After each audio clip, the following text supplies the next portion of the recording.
Bonjour à tous. Nous commençons ce matin avec le quotidien Mutation, à la une duquel les ordures à Yaoundé traduisent l'aveu d'impuissance. La réunion présidée par le Premier ministre le 25 février 2025 n'est pas suivie d'effet dans la capitale. Les dessous d'une interminable crise nous sont présentés ce matin à la page 5 du journal. En page 7, c'est l'appel des universitaires qui nous intéresse.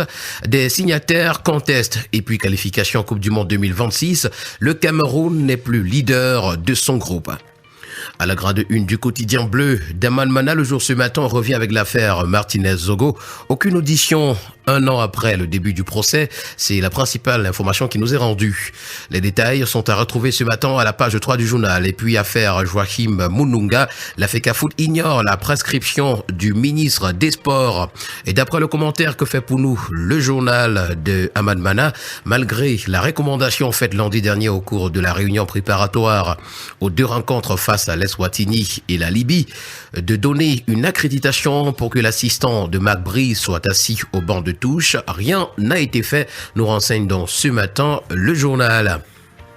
À la grande une du quotidien Le Messager, on s'interroge au sujet de la présidentielle de 2025. Pourquoi font-ils peur? Il s'agit de Cabral Libi et de Maurice Kamto.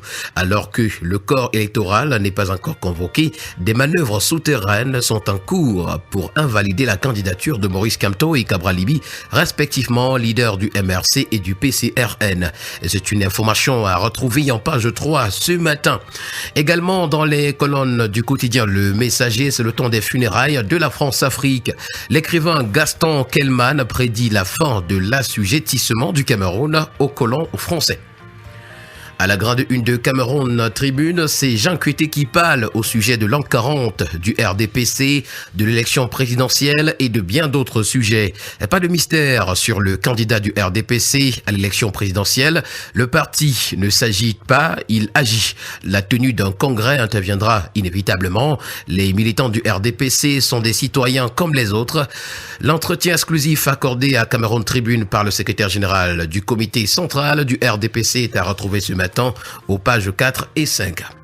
Avec EcoNews, nous poursuivons le périple de ce matin.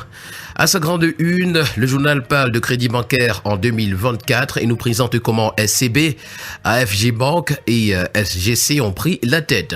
Et s'agissant du Cameroun à son autre une ce matin, c'est Perenco et le torchage de gaz, un scandale sanitaire étouffé. Là, c'est une interrogation. Au Cameroun, d'après le journal, les sites d'extraction de la multinationale franco-britannique Perenco pratiquent le torchage. Ce procédé qui consiste à brûler l'excédent de gaz serait donc à l'origine de plus de 90% des volumes de gaz torchés au Cameroun. Pendant ce temps, le prix du gaz domestique fixé à 6 500 francs CFA reste trop élevé pour le Camerounais moyen. Nous continuons ce matin avec le tri-hebdomadaire L'étudiant qui parle de la grève des enseignants ce matin. Un dialogue pour désamorcer la crise est le titre qui nous est brandi. Le ministre d'État, ministre de l'Enseignement supérieur, annonce une session importante de dialogue constructif avec les syndicats des enseignants le mercredi 26 mars 2025 à l'amphithéâtre 200 de l'École nationale supérieure polytechnique de Yaoundé. Retrouvez donc dans ce numéro les enjeux de la concertation. D'ailleurs, c'est à retrouver à la page 2. Avec le tri-hebdomadaire le soir, dans son édition spéciale, on parle d'accès à l'éducation ce matin, lancement de la des naissances au Cameroun, c'est à retrouver en page 2, et puis les encouragements du chef de l'État au sous-préfet. L'hebdomadaire Bounia s'intéresse à la ville de Douala ce matin quand le port matérialise la vision présidentielle. C'est le titre qui nous est présenté à la grande une. Sécurisation de la zone portuaire, développement de nouvelles zones logistiques, modernisation et rénovation des infrastructures et bien d'autres. Le vieux port d'il y a 10 ans n'est plus le même aujourd'hui. Ce matin, le journal nous permet de faire une immersion dans les réformes impulsées au port autonome de Douala. Avec le tri-hebdomadaire La Météo, on s'intéresse au barrage de Natigal et c'est Paul Biya qui tient le pari. Et ce projet-là injecte désormais la totalité de sa puissance, soit 420 MW dans le réseau électrique camerounais après la mise en service du 7e dernier groupe. C'était donc ce 18 mars. L'annonce est faite par Natigal Hydropower Company, entreprise en charge des travaux.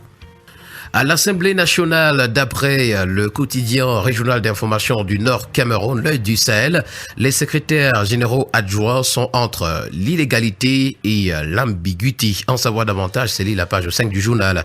Pour le premier quotidien économique de la zone CEMAC, l'économie, on parle du Cameroun où la dette publique ne cesse de s'alourdir. Au 31 décembre 2024, d'après le journal, elle a encore grimpé selon les derniers chiffres de la Caisse autonome d'amortissement.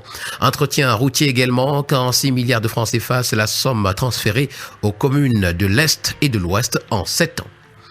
Avec le quotidien vert Émergence, on parle de la suspension des fonds américains. La menace qui pèse sur les déplacés est à retrouver à la page 3. À Douala, on parle d'une saisie record de faux billets.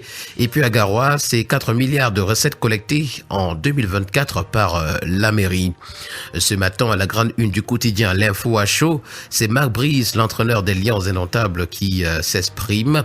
Comment un Camerounais peut-il vouloir que son équipe perde? C'est surréaliste. C'est l'information qui fait la grande une. À la grande une du quotidien d'information républicaine, le drapeau, on s'intéresse à la route Gaoundéré-Garoua. 216 milliards de francs CFA, c'est la somme qu'il faut pour la reconstruction. En petite une, on parle d'éthique et médias. Toute proximité avec le terrorisme est mortelle. C'est à retrouver en page 2. La voix du consommateur, avec lequel nous terminons cette revue de la presse ce matin, parle de brutalité policière et c'est un député qui interpelle le DGSN. C'est une information à retrouver ce matin en parcourant les colonnes de la voix du consommateur. Et voilà qui a permis de mettre un terme à cette autre sortie de la revue de la presse camerounaise. Merci à tous et bon week-end à chacun.